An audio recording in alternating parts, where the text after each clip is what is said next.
Fans are very upset about Pokemon Sword and Shield. Fallout 76 might be seeing a bit of a revival, and why China is upset at a Watch Dogs Legion commercial. All of that and a look ahead at this week's Player One Esports tournaments. I'm Scan, and this is Game Center.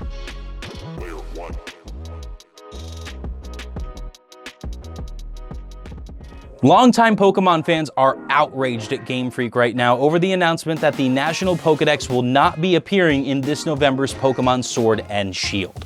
The National Pokedex, aka the Pokedex that features every single Pokemon going all the way back to Red and Blue, is not appearing due to two main things.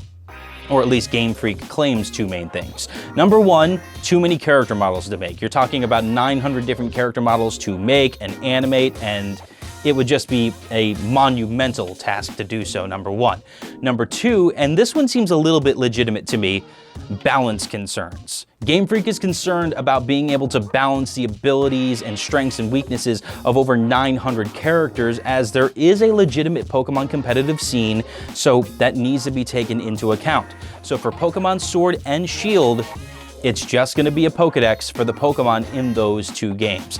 And I want to know from you guys, are you concerned about this? Is this a big deal? Are fans making too much of a big deal about it?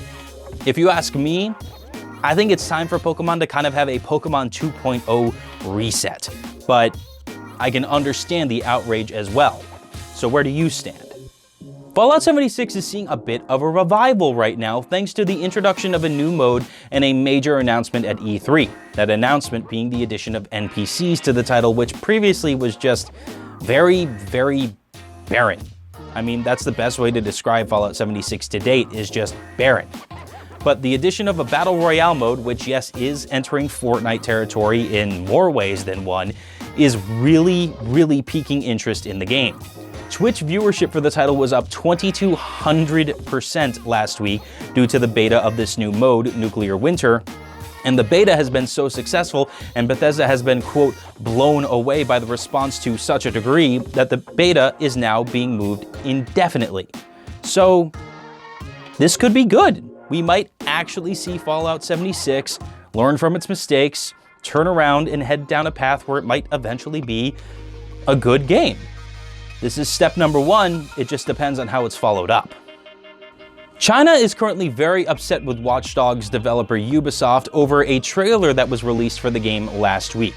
The trailer prominently features many people walking through an open square, all holding umbrellas.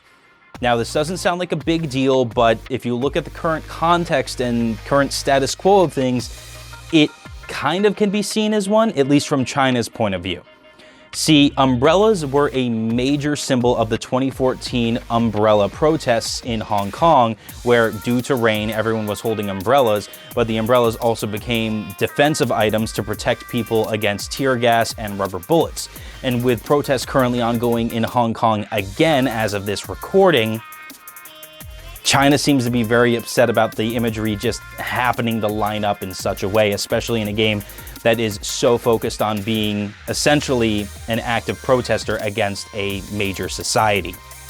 And it all seems like a bit of a stretch if you ask me. It seems like you're, pulling at straws, trying to find a problem where there isn't one. But Ubisoft did come forward and did apologize, quote, for any confusion. They did not make it clear whether or not the location was China or London. Hint, it's London. But at the same time, someone's always going to be upset about something, aren't they? It's a very busy weekend here at Player One Esports. 8 p.m. Eastern Time this Friday, Breach and Clear returns with 2 more matches in our Rainbow Six Siege series. This Saturday, you can come to Player One HQ here in Indianapolis to meet the Player One team, as well as take part in Reversal, our first ever fighting game tournament featuring Tekken 6 and Mortal Kombat 11. That will be happening at 4 p.m. Eastern Time. And then on Sunday, as always, is our weekly PUBG Duo Domination Tournament. $1,000 on the line. That will be kicking off at 2 p.m. Eastern Time.